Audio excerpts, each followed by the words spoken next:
Welcome to T-SAT.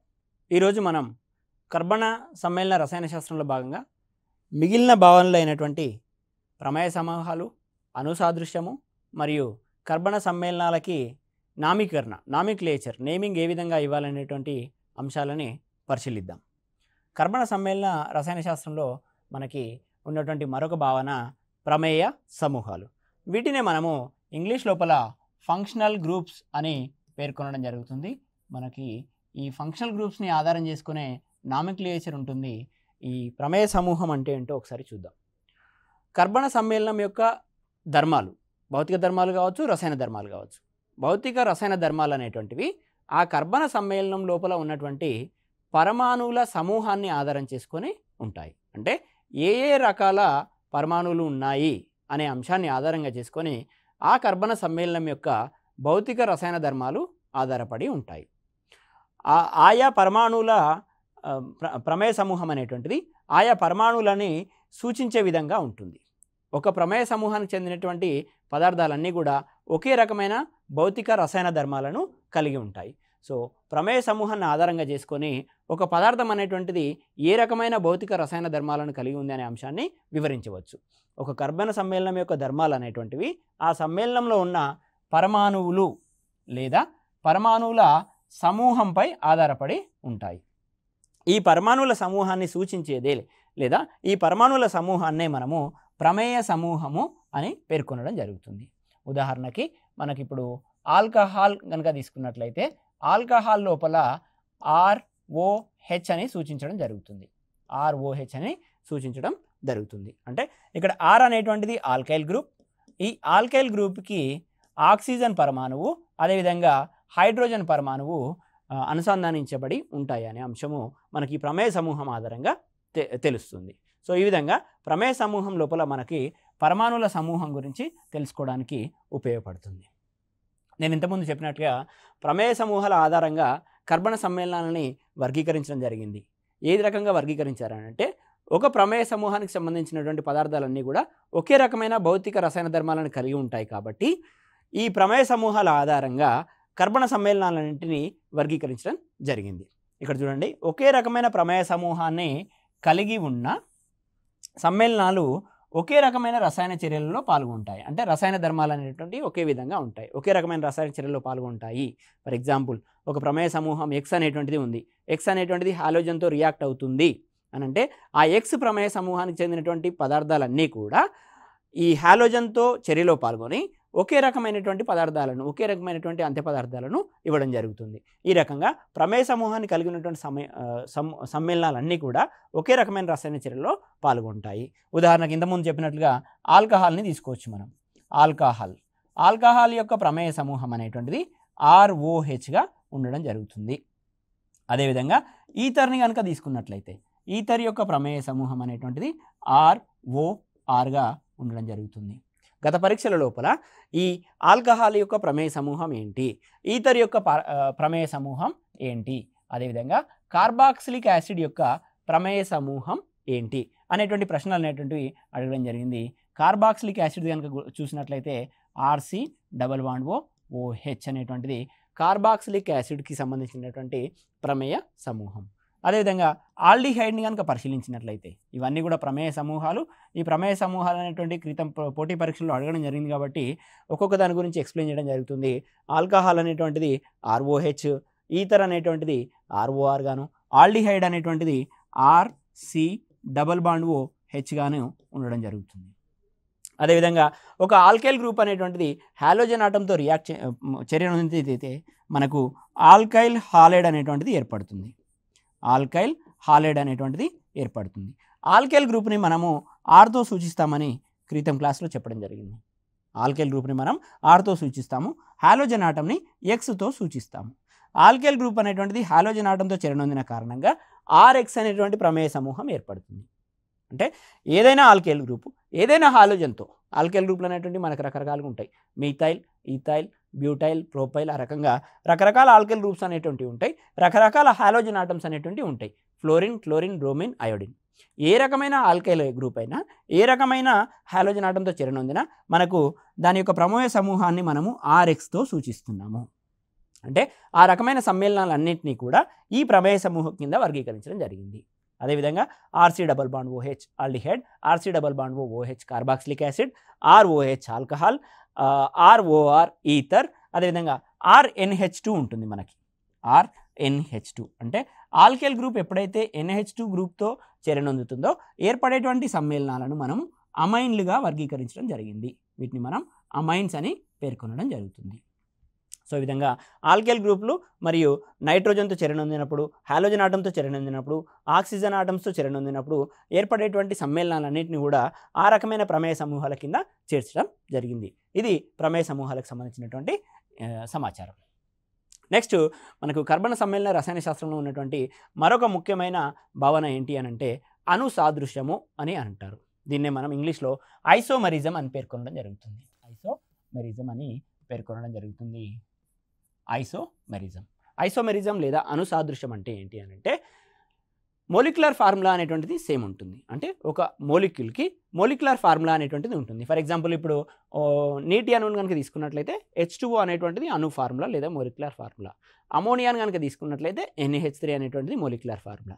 అదేవిధంగా మనము ఈథేన్ను తీసుకున్నట్లయితే C2H6 అనేటువంటిది మోలిక్యులర్ ఫార్ములా. C2H6 ఈ రకమైన వాటిని మనం అణు ఫార్ములా లేదా మోలిక్యులర్ ఫార్ములా అనేటువంటిది ఉంటుంది.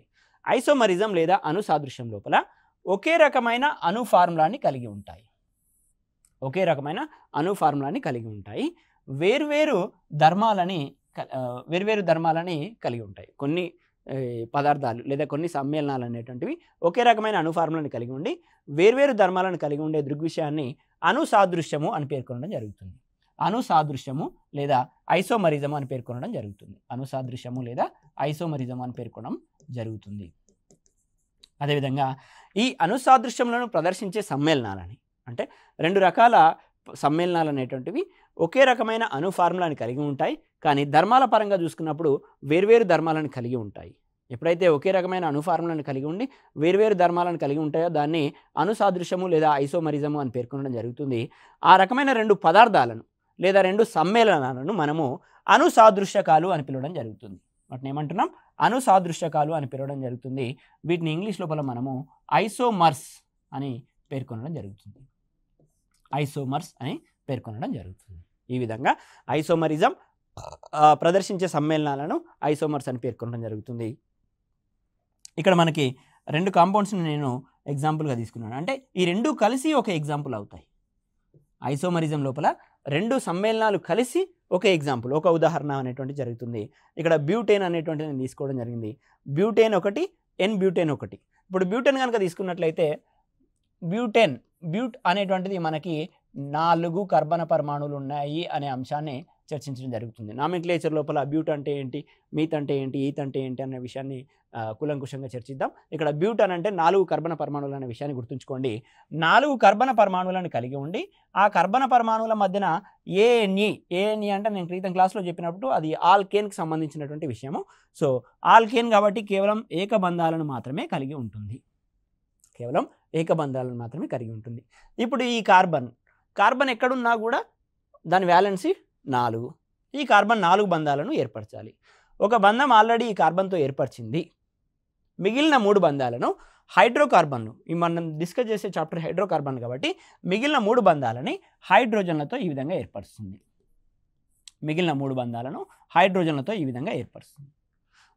ఈ కార్బన్ ఇప్పుడు 4 బంధాలను ఏర్పరిచింది. ఇప్పుడు ఈ కార్బన్ గురించి చూద్దాం. ఈ కార్బన్ అనేటువంటిది 2 బంధాలను ఏర్పరిచింది. మిగిలిన 2 బంధాలు కూడా హైడ్రోజన్లతో ఏర్పరిచేటువంటి ఆస్కారం ఉంటుంది. అదేవిధంగా ఈ కార్బన్ 2 బంధాలను ఏర్పరిచిన తర్వాత మిగిలిన 2 బంధాలను హైడ్రోజన్స్తో ఏర్పరుస్తుంది. ఇప్పుడు ఈ కార్బన్ తీసుకున్నట్లయితే ఒక బంధం ఆల్రెడీ ఏర్పడి ఉంది. మిగిలిన 3 బంధాలు, కార్బన్ యొక్క వ్యాలెన్సీ అనేటువంటిది 4 కాబట్టి ప్రతి కార్బన్ కూడా 4 బంధాలను ఏర్పరచాలి. ఈ కార్బన్ అనేటువంటిది ఒక బంధాన్ని కార్బన్తో ఏర్పరిచింది. మిగిలిన 3 బంధాలను 3 హైడ్రోజన్లతో ఏర్పరచడం జరుగుతుంది. ఇప్పుడు మొత్తంగా చూసుకున్నట్లయితే దీన్ని మనము 4 కర్బన పరమాణువులను కలిగి ఉంది. మరియు హైడ్రోజన్ల సంఖ్యను కనుక చూసినట్లయితే C4H10గా పిలవడం జరుగుతుంది. ఈ కర్బన పరమాణువుకి 4, ఈ కర్బన పరమాణువుకి 3, ఈ కర్బన పరమాణువుకి 3, మిగిలిన 2 కార్బన్ ఆటమ్స్కి 2 హైడ్రోజన్లు అనేటువంటి ఉండడం జరిగింది. C4H10 అనేటువంటిది బ్యూటేన్ యొక్క ఫార్ములా. ఇప్పుడు ఇదే బ్యూటేన్ని నేను ఇంకొక రకంగా రాస్తున్నాను చూడండి. కార్బన్ కార్బన్ కార్బన్, ఓకేనా. ఈ కార్బన్కి ఇటువైపున నేను ఇంకొక కార్బన్ని అమరుస్తున్నాను. అంటే 4 కర్బన పరమాణువులను ఒకే శ్రేణిలో ఒకసారి తీసుకున్నాను. 4 కర్బన పరమాణువులలో 3 కర్బన పరమాణువులను ఒకసారి, ఇంకొక కర్బన పరమాణువుని సబ్స్టిట్యూయెంట్గా సైడ్ వార్డ్స్గా అటాచ్ చేశాను. ఈ విధంగా అమర్చినప్పుడు ఈ కర్బన పరమాణువుకి 3 హైడ్రోజన్ పరమాణువులు, ఈ కర్బన పరమాణువుకి 1 హైడ్రోజన్ పరమాణువు. ఎందుకనంటే ఈ కార్బన్ ఆటం అనేటువంటిది 3 బంధాలను ఆల్రెడీ ఏర్పరిచింది కాబట్టి ఒకే ఒక బంధాన్ని హైడ్రోజన్స్తో ఏర్పరుస్తుంది. అదేవిధంగా ఈ కార్బన్ అనేటువంటిది ఒక బంధాన్ని ఏర్పరిచింది, మిగిలిన 3 బంధాలను 3 హైడ్రోజన్లతో ఏర్పరచడం జరుగుతుంది. హైడ్రోజన్లను అమర్చేటప్పుడు ఈ రకంగానైనా చూపించవచ్చు, ఈ రకంగానైనా చూపించవచ్చు, పెద్ద తేడా ఏమీ లేదు, మీరు కన్ఫ్యూజ్ అవ్వాల్సిన అవసరం లేదు. ఓకేనా. సో ఇప్పుడు ఈ కార్బన్కి 4 బంధాలు కంప్లీట్ అయిపోయినాయి, ఈ కార్బన్ కూడా 4 బంధాలు అయిపోయినాయి, ఈ కార్బన్ కూడా 4 బంధాలు అనేటువంటివి అయిపోయినాయి. కానీ ఈ కార్బన్కి ఒకే ఒక బంధం ఒక కార్బన్తో ఏర్పరిచింది, మిగిలిన 3 బంధాలను హైడ్రోజన్లతో ఏర్పరచడం జరుగుతుంది. ఇక్కడ మిగిలిన 3 బంధాలను ఈ విధంగా హైడ్రోజన్స్తో ఏర్పరచడం జరుగుతుంది. ఇప్పుడు చూడండి, ఇక్కడ ఉన్నది బ్యూటేన్, దాని యొక్క మొలిక్యులర్ ఫార్ములా C4H10. ఇప్పుడు దీని యొక్క మొలిక్యులర్ ఫార్ములా లేదా అణు ఫార్ములాని చూద్దాం. దీని లోపల ఎన్ని కార్బన పరమాణువులు ఉన్నాయి? 1 2 3 4 కార్బన పరమాణువులు ఉన్నాయి కాబట్టి C4. అదేవిధంగా ఎన్ని హైడ్రోజన్ ఆటమ్స్ ఉన్నాయనే విషయాన్ని కనుక చూసినట్లయితే ఈ కార్బన పరమాణువుకి 3, ఈ కార్బన పరమాణువుకి 3 6, ఈ కార్బన పరమాణువుకి 3 9, ఇక్కడ ఒక హైడ్రోజన్ 10, C4H10. C4H10 అంటే ఈ రకంగా అమర్చినప్పటికీ కూడా అణు ఫార్ములాలో ఎటువంటి తేడా రాలేదు. మొలిక్యులర్ ఫార్ములా ఇక్కడ ఏ విధంగానైతే C4H10 ఉందో ఇక్కడ కూడా అదేవిధంగా C4H10 అనేటువంటిది ఉంది. కానీ నిర్మాణాన్ని కనుక చూసినట్లయితే ఇక్కడ అన్ని కార్బన పరమాణువులు ఒకే శ్రేణిలో ఉన్నాయి.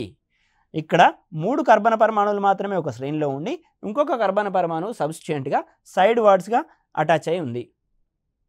అప్పుడు దీన్ని మనము మీథైల్ ప్రోపేన్ 2-మీథైల్ ప్రోపేన్ అని పేర్కొనడం జరుగుతుంది. దీనికి పేరుని ఇవ్వాలనంటే రెండో కార్బన్ పైన మీథైల్ గ్రూప్ ఉంది, మొత్తంగా శ్రేణిలో 3 కార్బన పరమాణువులు ఉన్నాయి కాబట్టి దీని పేరుని మనం 2-మీథైల్ ప్రోపేన్గా ఇవ్వడం జరుగుతుంది.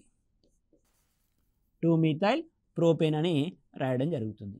సో ఈ విధంగా బ్యూటేన్ అనేటువంటిది ఇక్కడ ఉంది, 2-మీథైల్ ప్రోపేన్ అనేటువంటిది ఇక్కడ ఉంది. ఈ రెండింటి మోలిక్యులర్ ఫార్ములా అనేటువంటిది సేమ్ ఉంది, C4H10 C4H10. Molecular formula same ఉంది కానీ వాటి స్ట్రక్చర్ లోపల డిఫరెన్స్ ఉంది, పేరు వేరే రకంగా వచ్చింది. మోలిక్యులర్ ఫార్ములా మాత్రమే సేమ్ ఉంది, స్ట్రక్చర్లో డిఫరెన్స్ ఉంది. ఈ నిర్మాణంలో డిఫరెన్స్ కారణంగా, ఈ నిర్మాణంలో తేడా కారణంగా ఈ పదార్థం అనేటువంటిది ఈ పదార్థంతో పోల్చినప్పుడు, ఈ సమ్మేళనం అనేటువంటిది ఈ సమ్మేళనంతో పోల్చినప్పుడు వేర్వేరు ధర్మాలను కలిగి ఉంటుంది. ఈ రకంగా ఒకే రకమైన అణు ఫార్ములా, ఒకే రకమైన మోలిక్యులర్ ఫార్ములా, ఒకే అణు ఫార్ములాను కలిగి ఉండి వేర్వేరు ధర్మాలను కలిగి ఉండే దృగ్విషయాన్ని అణుసాదృశ్యము అని పేర్కొంటున్నాము. ఈ అణుసాదృశ్యమును ప్రదర్శించే ఈ 2 సమ్మేళనాలను అణుసాదృశ్యకాలు, ఐసోమర్స్ అని పేర్కొనడం జరుగుతుంది. అంటే ఇప్పుడు బ్యూటేన్ అనేటువంటిది 2-మీథైల్ ప్రోపైన్ యొక్క అణుసాదృశ్యకంగా పనిచేస్తుంది. ఇది ఒక ఎగ్జాంపుల్. అణుసాదృశ్యకం లోపల వివిధ రకాలు అనేటువంటివి ఉన్నాయి.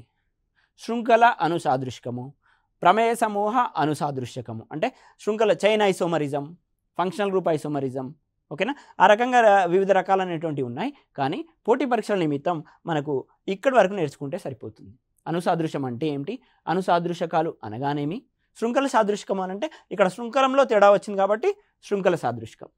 ప్రమేయ సమూహ సాదృశ్యం అంటే ఒక ప్రమేయ సమూహం లోపల తేడా కనుక వచ్చినట్లయితే దాన్ని ప్రమేయ సమూహ సాదృశ్యకం అని అంటారు. ఆ విధంగా అణుసాదృశ్యంలోనే వివిధ రకాలనేటువంటివి ఉన్నాయి. ఇక్కడ శృంఖల సాదృశ్యం గురించి ప్రధానంగా వివరించడం జరిగింది. ఒకసారి మనము ప్రమేయ సమూహ సాదృశ్యం గురించి కూడా బ్రీఫ్గా ఎక్స్ప్లెయిన్ చేసే ప్రయత్నం చేస్తాను.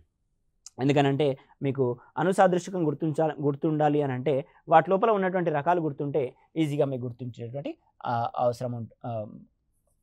ఆవశ్యకత ఉంటుంది. కాబట్టి ప్రమేయ సమూహ అణుసాదృశ్యము, ప్రమేయ సమూహ అణుసాదృశ్యాన్ని ఇంగ్లీష్ లోపల ఫంక్షనల్ గ్రూప్ ఐసోమరిజం అని పేర్కొనడం జరుగుతుంది.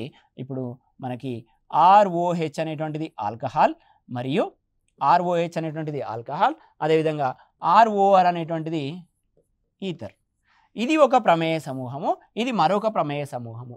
ఈ రెండు ప్రమేయ సమూహాలు కలిసి ప్రమేయ సమూహ అనుసాదృశ్యానికి ఉదాహరణలుగా ఉంటాయి. ఏ రకంగానంటే ఇక్కడ చూడండి, నేను CH3 CH2 OH అనేటువంటి సమ్మేళనాన్ని తీసుకోవడం జరిగింది. ఇది ఒక ఆల్కహాల్ని సూచిస్తుంది. అంటే ఇదంతా కూడా ఈ CH3 CH2 అనేటువంటిది Rని సూచించినట్లయితే OH అనేటువంటిది ఈ విధంగా ఉంది. ROH ప్రమేయ సమూహాన్ని కలిగి ఉంది కాబట్టి దీన్ని నేను ఆల్కహాల్ అని అంటున్నాను. ఆల్కహాల్ అని పేర్కొనడం జరుగుతుంది. అదేవిధంగా ROR దీన్ని మనము ఈథర్ అని పేర్కొనడం జరుగుతుంది. ఈథర్ అని పేర్కొనడం జరుగుతుంది. అంటే ఆల్కహాలు ఈథరు రెండు కూడా ప్రమేయ సమూహ సాదృశ్యానికి ఉదాహరణలుగా చెప్పుకుంటున్నాము. CH3 CH2 OH అనేటువంటిది ఒక ఆల్కహాల్. దీన్ని మనము ఈథైల్ ఆల్కహాల్ అని పేర్కొనడం జరుగుతుంది. Ethyl alcohol.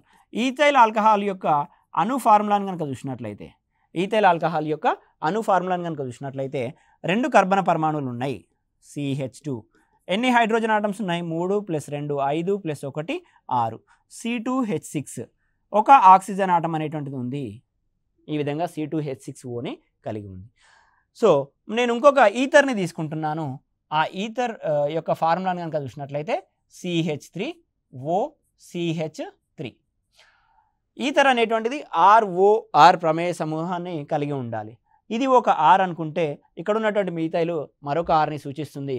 రెండు R గ్రూపులు, రెండు ఆల్కైల్ గ్రూపుల మధ్యన ఒక ఆక్సిజన్ ఆటం ఉన్నట్లయితే దాన్ని ఈథర్ అని పేర్కొనడం జరుగుతుంది.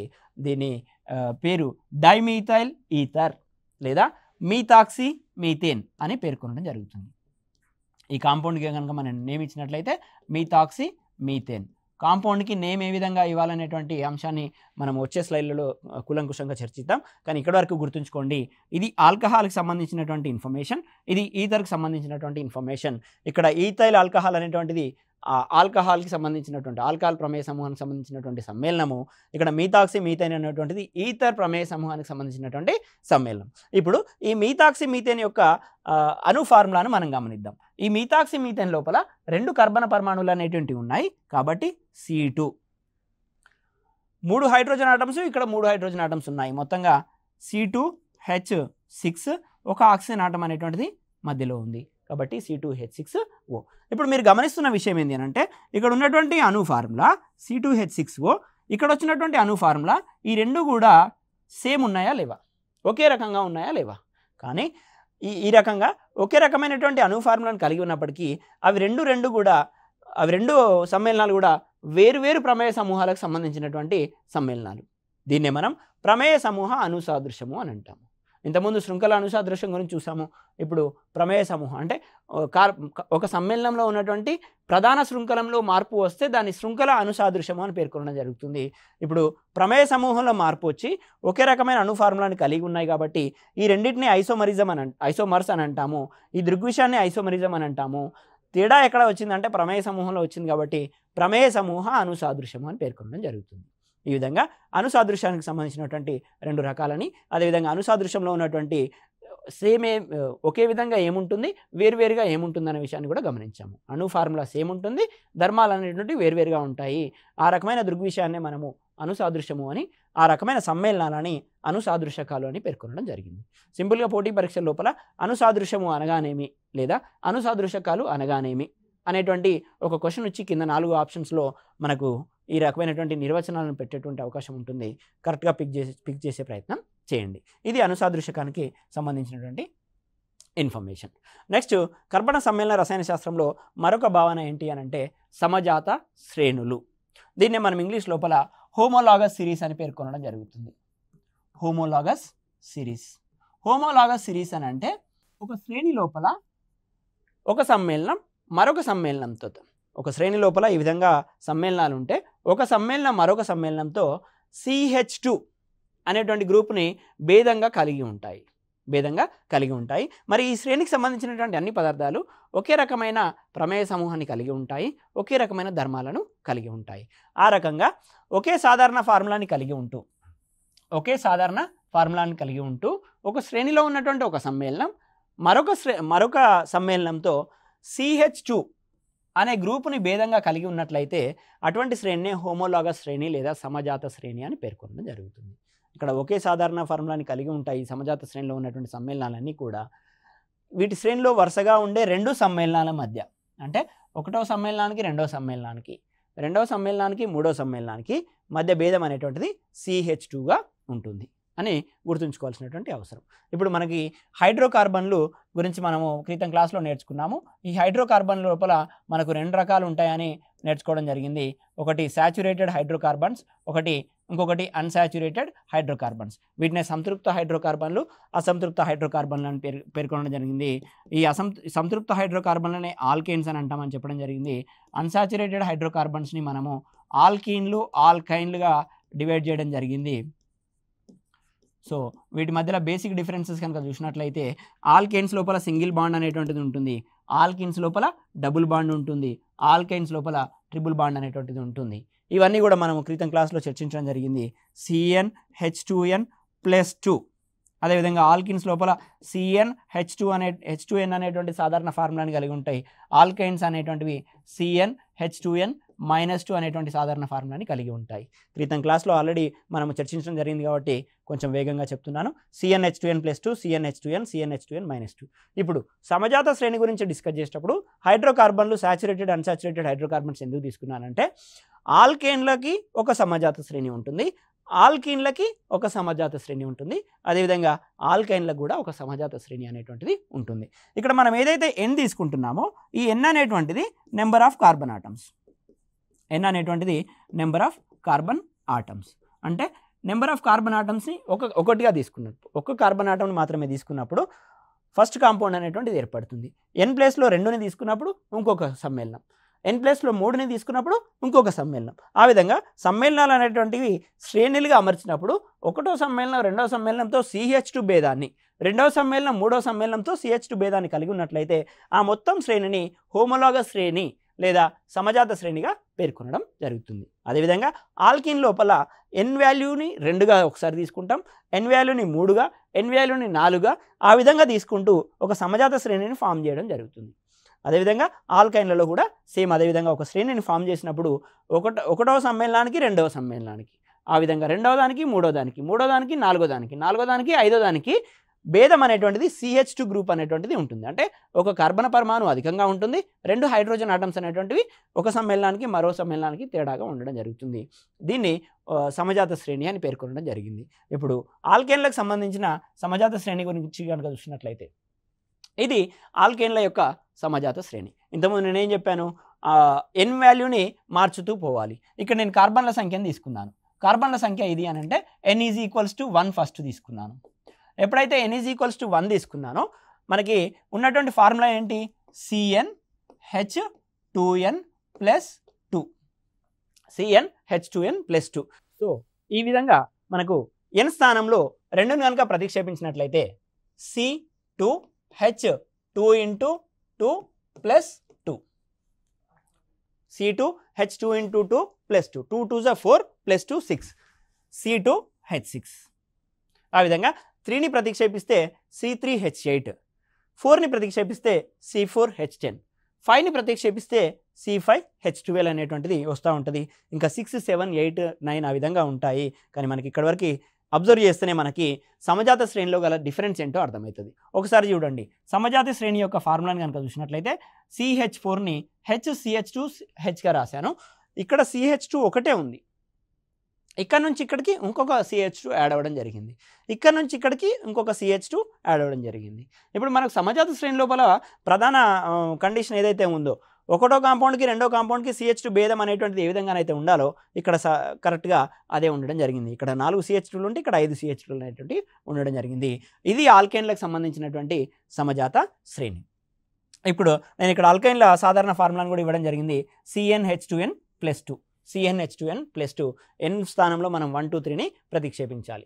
నెక్స్ట్ మనము ఆల్కీన్ల సమజాత శ్రేణి కనుక పరిశీలించినట్లయితే మనకు తెలుసు ఆల్కీన్ లోపల డబుల్ బాండ్ అనేటువంటిది ఉంటుంది. దీని యొక్క సాధారణ ఫార్ములాను కనుక చూసినట్లయితే CnH2n. సింపుల్, అంతే. ఆల్కీన్లకేమో CnH2n+2, ఇక్కడేమో CnH2n. N ప్లేస్లో 2ని ప్రతిక్షేపించాలి. 2ని ప్రతిక్షేపించాలి. ఎందుకు? ఆల్కీన్ల లోపల 1 ఉండే ఫస్ట్ కాంపౌండ్, ఇక్కడ 2ని ఎందుకు తీసుకుంటున్నాము? ఇక్కడ ఆల్కీన్ అంటే కార్బన్కి మధ్యన డబుల్ బాండ్ ఉండాలి. మన డెఫినేషన్ లోపలే 2 కార్బన్ పరమాణువులను తీసుకోవడం జరిగింది. కార్బన్కి మధ్యలో డబుల్ బాండ్ ఉండాలి అంటే ఆల్కీన్ల యొక్క సమజాత శ్రేణి 2తో మాత్రమే ప్రారంభమవుతుంది. ఆ విధంగా 2 ఉన్న కారణంగా ఈథని CH2 డబుల్ బాండ్ CH2 అని పేర్కొనడం జరిగింది. ఇంకా ప్రోపీన్ లోపల 3 కార్బన్ పరమాణువులు అనేటువంటి ఉన్నాయి. 3 కార్బన్ పరమాణువులు ఉన్నప్పుడు CH3CH డబుల్ బాండ్ CH2 అనేటువంటిది పేర్కొనడం జరిగింది. ఇక్కడ ఫార్ములాని కనుక చూసినట్లయితే C2H4, నెక్స్ట్ కాంపౌండ్కి C3H6. అంటే ఇక్కడ నుంచి ఇక్కడికి ఉన్న డిఫరెన్స్ కనుక చూసినట్లయితే ఒక కార్బన్ పరమాణువు 2 హైడ్రోజన్ పరమాణువులు, వీటి మధ్యలో భేదం అనేటువంటిది CH2గా ఉండడం జరిగింది. ఇదే సమజాత శ్రేణిలో ఉన్నటువంటి మనకి కండిషన్. మరి ఇక్కడ నుంచి ఇక్కడికి కూడా చూసినట్లయితే ఇక్కడ కూడా CH2 డిఫరెన్స్ అనేటువంటిది, ఇక్కడ నుంచి ఇక్కడికి కూడా CH2 డిఫరెన్స్, ఆ విధంగా కంటిన్యూ అవుతూ ఉంటుంది సమజాత శ్రేణిలో డిఫరెన్స్ అనేటువంటిది. మీరు ప్రధానంగా గుర్తుంచుకోవాల్సింది ఆల్కీన్ల సమజాత శ్రేణిలో ఒక కాంపౌండ్కి మరో కాంపౌండ్కి CH2 డిఫరెన్స్ ఉంటుంది. సాధారణ ఫార్ములా CnH2n. ఈ సాధారణ ఫార్ములాలు తెలిస్తే మీరు ఎక్కడ ఉన్నా కూడా పెన్ను పేపర్ ఉంటే సమజాత శ్రేణిని మీరు అక్కడ రాయగలుగుతారు. ఇది ఆల్కీన్ల సమజాత శ్రేణికి సంబంధించినటువంటి అంశము. నెక్స్ట్ ఆల్కైన్ల సమజాత శ్రేణి గురించి చూద్దాం. మనకు తెలుసు ఆల్కైన్ల లోపల ట్రిపుల్ బాండ్ అనేటువంటిది ఉంటుంది. ఇక్కడ ఆల్కీన్ల లోపల డబుల్ బాండ్ అనేటువంటిది ఉంటుంది. ఆల్కేన్ల లోపల కార్బన్కి మధ్యలో సింగిల్ బాండ్ అనేటువంటిది ఉంటుంది. గుర్తుంచుకోండి, ఆల్కేన్ల లోపల కార్బన్కి మధ్యలో సింగిల్ బాండు, ఆల్కీన్ల లోపల కార్బన్కి మధ్యలో డబుల్ బాండు, ఆల్కైన్ల లోపల కార్బన్కి మధ్యన ట్రిపుల్ బాండ్ అనేటువంటిది ఉండడం జరుగుతుంది. ఇది మనకి ఆల్కైన్లకు గల డిఫరెన్స్.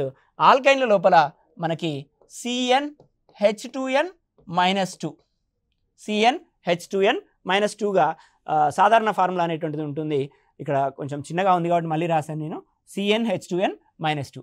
ఎన్ ప్లేస్లో 1ని ప్రతిక్షేపించలేం, ఎందుకంటే కార్బన్కి మధ్యలో ట్రిపుల్ బాండ్ ఉండాలని చెప్తున్నాం. మన నిర్వచనం లోపలే 2 కార్బన్ ఆటం తీసుకున్నాం కాబట్టి సమజాత శ్రేణి కూడా 2 కార్బన్ పరమాణువులతో ప్రారంభమవుతుంది.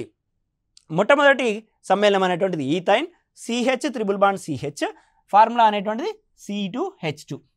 రెండవ సమ్మేళనం ఏదైతే ఉందో దాని లోపల 3 కార్బన్ పరమాణువులు ఉంటాయి. ప్రోపన్ అనేటువంటిది తీసుకుంటాం, ప్రోపైన్ YNE అనేటువంటిది యాడ్ చేస్తాం. సో ఫైనల్గా మనకు వచ్చేటువంటిది C3H4. ఇక్కడ మీరు అబ్జర్వ్ చేయాల్సింది ఏంటంటే ఒక కార్బన్ పరమాణువు 2 హైడ్రోజన్ ఆటమ్స్ అనేటువంటిది డిఫరెన్స్ ఒకటో కాంపౌండ్కి రెండో కాంపౌండ్కి అనేటువంటిది ఉంది. అదేవిధంగా రెండో కాంపౌండ్కి మూడో కాంపౌండ్కి CH2 డిఫరెన్స్ అనేటువంటిది ఉంది. మూడో కాంపౌండ్కి నాలుగో కాంపౌండ్కి CH2 డిఫరెన్స్. ఆ విధంగా శ్రేణి లోపల ఒక సమ్మేళనానికి మరో సమ్మేళనానికి డిఫరెన్స్ అనేటువంటిది తేడా అనేటువంటిది CH2గా కంటిన్యూ అవుతూ ఉంటుంది. ఇది ఆల్కైన్ల సమజాత శ్రేణికి సంబంధించినటువంటి సమాచారం. గుర్తుంచుకోవాల్సిన విషయం, ఆల్కేన్లు అనగా CnH2n, CnH2n+2, ఆల్కీన్లు అనగా CnH2n, ఆల్కైన్లు అనగా CnH2n -2. ఈ సాధారణ ఫార్ములాలు గుర్తుంచుకుంటే సమజాత శ్రేణిని మనం ఫామ్ చేయొచ్చు. ఇది కర్బన సమ్మేళన రసాయన శాస్త్రంలో సంబంధించిన అనుసాదృశ్యము, ఐసోమరిజము మరియు సమజాత శ్రేణుల సమాచారము. మరో క్లాసులో మరో అంశంతో మీ ముందుకు రావడం జరుగుతుంది. Thank you one and all.